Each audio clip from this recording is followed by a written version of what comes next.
उत्तरकाशी में tunnel rescue operation जारी। तीसरे दिन बोरिंग मशीन हुई इंस्टॉल। दिल्ली से एयरलिफ्ट की गई मशीन।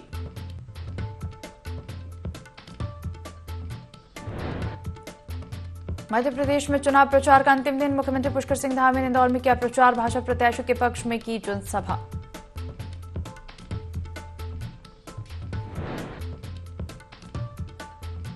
भाजपा के राष्ट्रीय अध्यक्ष जेपी नड्डा पहुंचे हरिद्वार। वीआईपी घाट पर किया बुआ का अस्थि विसर्जन। कुल्लू में हुआ था निधन।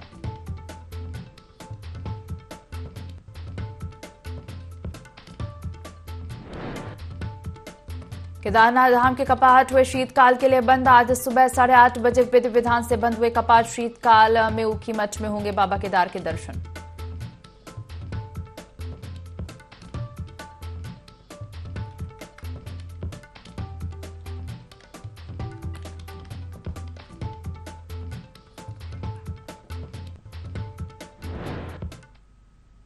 तो देवभूमि लाइव देख रहे हैं, यहाँ पर मैं हूं आपके साथ दिव्या। बुलेटिन की शुरुआत करेंगे उत्तरकाशी से आ रही खबर के साथ, जहां टनल रेस्क्यू ऑपरेशन से जुड़ी बड़ी खबर आपको बता दें। आज आधी रात के बाद कभी भी अभियान पूरा हो सकता है। बड़े बड़े पाइप्स के जरिए मजदूरों को निकालने की कोशिश जारी है। अगर मशीन के जरिए बड़े पाइप सुरंग में डाले जा रहे हैं। दिल्ली से एयरक्राफ्ट के जरिए पाइप्स लाए गए हैं। सिलक्यारा सुरंग में युद्ध स्तर पर बचाव अभियान जारी है। बड़े विशेषज्ञों की टीम बचाव अभियान में जुटी है। सीएम धामी खुद मॉनिटरिंग कर रहे हैं। टनल में 40 मजदूर फंसे और सभी मजदूर सुरक्षित है। लगातार संपर्क हो रहा है।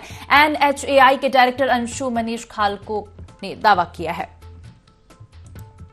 तो टनल रेस्क्यू ऑपरेशन से जुड़ी बड़ी खबर आपको बता दें। आज आधी रात के बाद कभी भी अभियान पूरा हो सकता है। बड़े बड़े पाइप्स के जरिए मजदूरों को निकालने की कोशिश जारी है।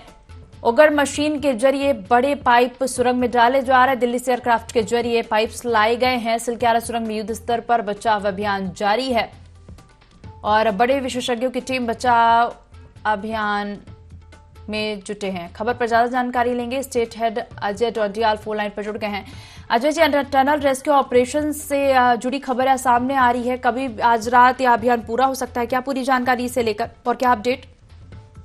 देखिए, ये एनएचआई के जो डायरेक्टर हैं उनका दावा है कि आज आधी रात के बाद कभी भी ये अभियान खत्म हो सकता है और पूरा हो सकता है।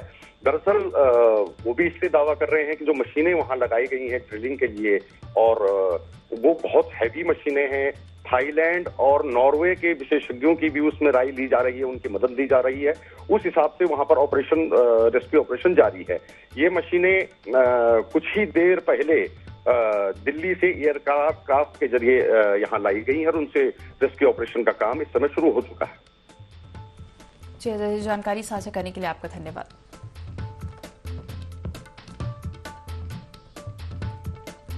तो आपको बता दें, टनल में 40 मजदूर फंसे हुए हैं। बड़े बड़े पाइप्स के जरिए मजदूरों को निकालने की कोशिश की जा रही है।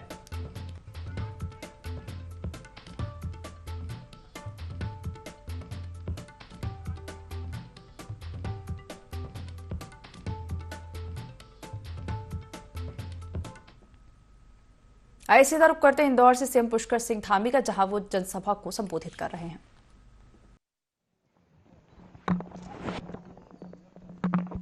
उत्तराखंड सांस्कृतिक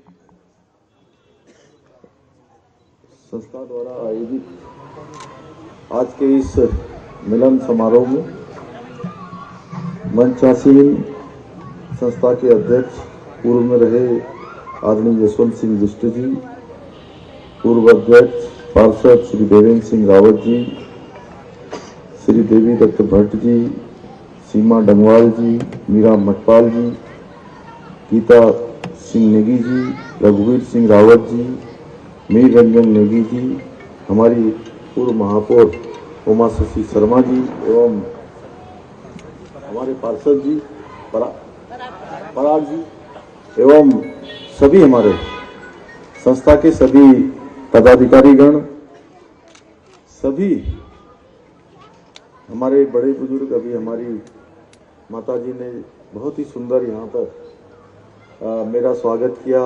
मैं उनको भी नमन करता हूँ। और बड़ी संख्या में आवाज आ रही कमर, बड़ी संख्या में पधारे हमारे उत्तराखंड समाज के सभी हमारी माताएं, सभी मेरी बहनें, सभी हमारे भाई, बड़े बुजुर्ग, नौजवान साथियों, उपस्थित हमारे मीडिया के सभी भाइयों एवं बहनों, मैं सबसे पहले तो आप सबके बीच में उत्तराखंड से मैं आया हूं। मैं देवभूमि उत्तराखंड की ओर से मुख्य सेवक के रूप में अपनी ओर से आज त्योहार का दिन भी है, भैया दूज का दिन है और इतनी बड़ी संख्या में हमारी मातृशक्ति आई है, इस तरफ से बैठी है। भाजपा के राष्ट्रीय अध्यक्ष जेपी नड्डा ने अपनी बुआ गंगा देवी का अस्थि विसर्जन विधि विधान से हरिद्वार के वीआईपी घाट पर किया और इस दौरान शांति कुंज की ओर से डॉक्टर चिन्मय पंड्या भी मौजूद रहे। वहीं जेपी नड्डा को भी शांति कुंज की वेशभूषा में देखा गया। बता दें कि जेपी नड्डा की 105 वर्षीय बुआ गंगा देवी का कल्लू के शास्त्री नगर में निधन हो गया था। जेपी नड्डा जब भी हिमाचल दौरे पर जाते थे तब अपनी बुआ से मिलने कुल्लू के शास्त्री नगर जरूर जाते थे। जैसा कि आप सब जानते हैं कि मेरी पूज्य बुआ, जिनका कल हृदय गति रुकने के कारण दीपावली के दूसरे दिन सुबह उन्होंने अंतिम सांस ली, वह उनका जीवन, सारा जीवन समाज के लिए और अध्यात्म के लिए रहा। वो हमारी पूज्य बुआ के अंतिम संस्कार हमारे हिमाचल प्रदेश के बिलासपुर के विजयपुर गांव में हुआ और तत्पश्चात मैं यहाँ हरिद्वार में उनके अस्थि विसर्जन के लिए आया था। उनसे हम सब लोगों को बहुत प्रेरणा मिली है और उनकी आत्मा को शांति मिले, इस निमित्त मैं अस्थि विसर्जन के लिए आया था। आज उस कार्यक्रम को हमने पूरा किया है। ईश्वर मुझे शक्ति दे कि मैं इस दुख को सह सकूं और उनके अगली खबर का रुख करेंगे। यूसीसी का ड्राफ्ट सरकार को मिल गया और ऐसा कहा जा रहा है कि राज्य सरकार इसको जल्दी विशेष सत्र बुलाकर टेबल करेगी। इसको लेकर कांग्रेस प्रदेश अध्यक्ष करण महाना ने कहा कि यूसीसी को लेकर सरकार जल्दबाजी में है। उन्होंने कहा कि ड्राफ्ट के भीतर क्या कुछ है ये साफ नहीं है और इस मामले में चर्चा होनी चाहिए। वहीं पीसीसी चीफ ने कहा कि अभी तक 1 लाख से ज्यादा सुझाव दिए गए हैं, लेकिन गढ़वाल और कुमाऊं के दौरे के दौरान ऐसा कोई भी व्यक्ति नहीं मिला जिससे कमेटी में बात की हो। जब मुख्य विपक्षी कांग्रेस को बुलाया गया तो उन्होंने कुछ पॉइंट नोट करके भेजे थे, लेकिन उनका जवाब अभी तक नहीं मिल पाया है।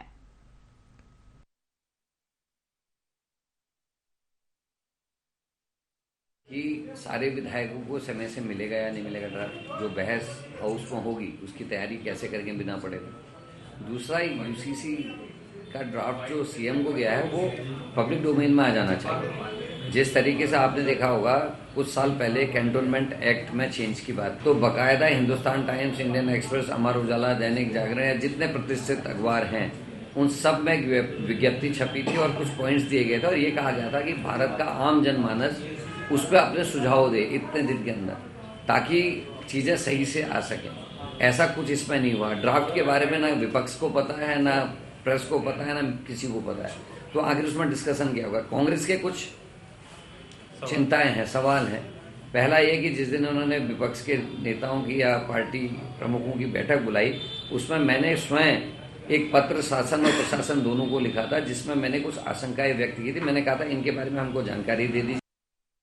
भारतीय जनता पार्टी के SC, ST और सिख सम्मेलन कार्यक्रम को लेकर बदलाव किया गया है और बता दें कि आने वाले 19 नवंबर और 21 नवंबर को देहरादून और हल्द्वानी में कार्यक्रम प्रस्तावित थे, लेकिन 19 तारीख को छठ पूजा और क्रिकेट विश्व कप के फाइनल मैच की वजह से कार्यक्रमों की तारीखों में बदलाव किया गया है, जिस पर बीजेपी के प्रदेश मीडिया प्रभारी मनवीर सिंह चौहान का कहना है कि हम नई तिथियों के लिए विचार कर रहे हैं और जल्द इसकी आधिकारिक घोषणा भी कर दी जाएगी।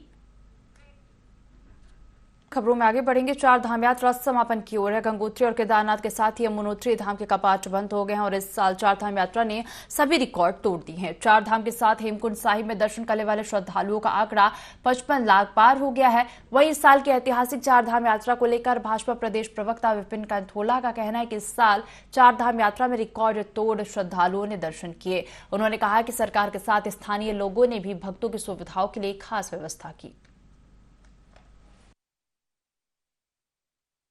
बाबा, बद्रीनाथ, गंगोत्री, यमुनोत्री, चारों धामों में इस बार रिकॉर्ड तोड़ श्रद्धालु जो हैं उत्तराखंड को आए हैं। निश्चित रूप से उन्होंने दर्शन के लाभ भी लिए और जिस प्रकार से वहाँ के जो लोग हैं जो उत्तरकाशी के लोग हैं या चमोली के लोग हैं, जहाँ पर जो व्यवसाय होता है, होटल हैं, तमाम चीज़ें हैं, रहने के लिए उनकी सुविधाएं हैं, तमाम जगहों पर सरकार ने भी और वहाँ के स्थानीय लोगों ने भी अच्छी सुविधाएं यात्रियों को मुहैया कराई, श्रद्धालुओं को मुहैया कराई, सबको बेहतर रोजगार भी मिला। बड़ी मात्रा में जो इस बार श्रद्धालुओं ने रिकॉर्ड बनाया, इसका रिकॉर्ड तोड़ते हुए अगली बार बड़ी संख्या में श्रद्धालु आए और अच्छी सुविधाएं हम श्रद्धालुओं को दे सकें।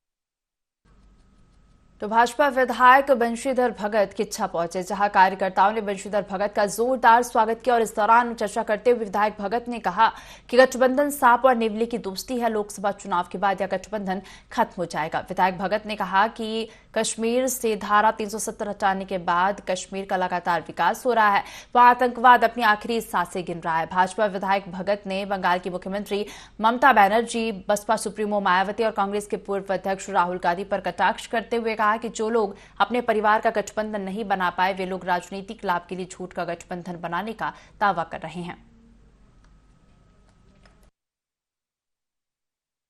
रूप से इसमें कोई दो राय नहीं कि नरेंद्र मोदी जी के, माननीय प्रधानमंत्री जी के नेतृत्व में, चाहे वो 370 हटाने की बात हो, चाहे वो राम मंदिर की बात हो, माननीय अपने जो केंद्रीय मंत्री अजय भट्ट जी हैं उनको भी बधाई देते हैं कि इन सभी के प्रयासों से ये काम आज सफल हुआ है, जिससे पूरे भाबर और तराई की जनता में एक हर्ष की लहर है। तो जो अपना परिवार का गठबंधन नहीं बना सके, वो देश का क्या गठबंधन बनाएंगे? उस गठबंधन के लक्षण दिखने लग गए, अभी से बिखरने लग गया है। लोकसभा चुनाव तक ये सब एकदम बिखर जाएगा। उत्तरकाशी में यमुनोत्री हाईवे पर निर्माणाधीन सुरंग में हुए भूस्खलन के बाद बचाव अभियान लगातार जारी है। टनल में फंसे 40 मजदूरों को बचाने के लिए टीमें लगातार काम कर रही हैं और हादसे को लेकर भाजपा प्रदेश प्रवक्ता विपिन कैंथोला का कहना है कि सुरंग में फंसे सभी मजदूरों को सुरक्षित बाहर निकालने के लिए युद्ध स्तर पर बचाव कार्य चल रहा है। सीएम धामी लगातार मॉनिटरिंग कर हादसे पर नजर बनाए हुए हैं। जल्दी सभी फंसे मजदूरों को बाहर निकाल दिया जाएगा।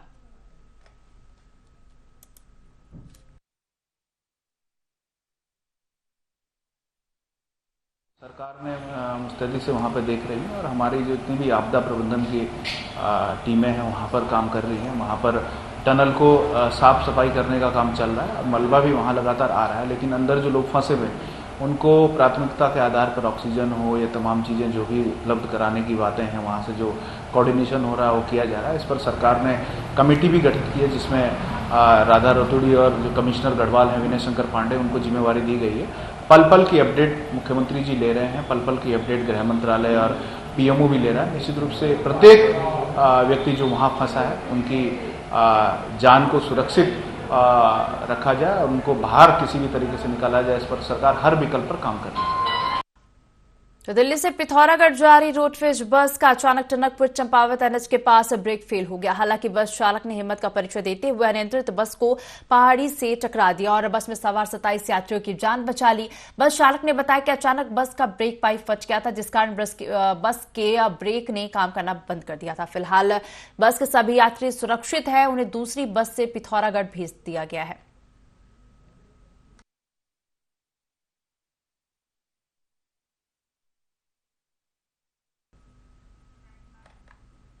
तो भैया दूज के पावन अवसर पर केदारनाथ धाम के कपाट शीतकाल के लिए बंद हो गए हैं। विधि विधान के साथ कपाट को बंद किया गया है और इसके बाद सेना बैंड के भक्तिमय धुनों के साथ बाबा की पंचमुखी मूर्ति शीतकालीन गद्दी स्थल श्री ओमकारेश्वर मंदिर उखी मठ के लिए प्रस्थान किया गया। भारी संख्या में श्रद्धालु बाबा केदार के जयकारों के साथ टोली के साथ धाम से रवाना हुए और अब अगले 6 माह बाबा के दर्शन श्री ओमकारेश्वर मंदिर उखी मठ में ही होंगे।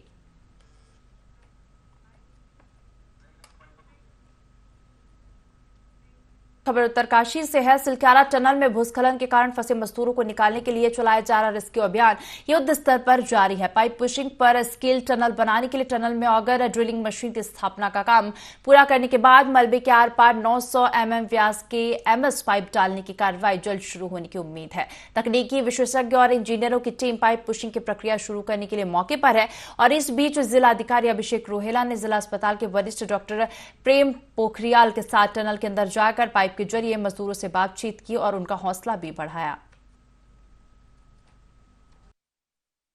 इसमें रेस्क्यू ऑपरेशन को आगे बढ़ाते हुए कुछ पाइप की आपूर्ति की डिमांड हुई थी और उस जो रिक्वायर्ड पाइप था वो उपलब्ध करवा दिया गया है, स्टील पाइप। और अब उसको जो फ्रेमवर्क होता है जिस पे उसको रख के मशीन काम करेगी वो भी तैयार हो गया है। तो शीघ्र ही अभी अपडेट आएगा कि क्या प्रगति कार्य में, तो उसके बाद जो एस्केप टनल बनेगी उसी से फिर रेस्क्यू ऑपरेशन होगी। खबरों में आगे बढ़ेंगे। 75 घंटे से सिलक्यारा सुरंग में फंसे 40 श्रमिकों के रेस्क्यू के लिए नई मशीन दिल्ली से मंगवाई जा रही है और इसके लिए भारतीय वायुसेना की मदद ली जा रही है। 2 हरक्यूलिस विमान से ऑगर मशीन और उसके पार्ट्स को चिन्याली सौंड हवाई पट्टी पर भेजने की तैयारी है। युद्ध स्तर पर रेस्क्यू कार्य चल रहा है।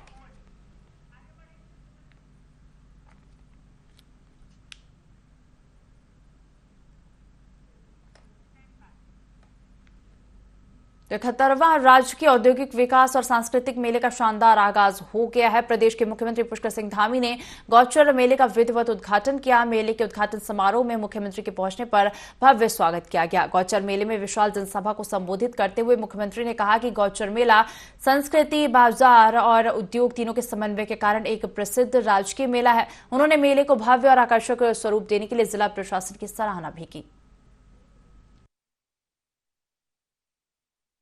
जैसा ऐतिहासिक, पौराणिक और व्यापारिक मेला ये हमारे उत्तराखंड की आर्थिकी को बढ़ाने के लिए बहुत महत्वपूर्ण है। ऐसे मेले हमारी प्राथमिकता में हैं। इसीलिए राज्य सरकार की तरफ से इन मेलों को बढ़ाने के लिए सभी सरकारी विभागों को निर्देशित किया गया है कि वो मेले में प्रतिभाग करें और मेले में जो नवाचार हो सकता है उस नवाचार को भी आगे लाने का काम करें। इस बुलेटिन में फिलहाल इतना ही। आप बने रहिए IND 24 के साथ। नमस्कार।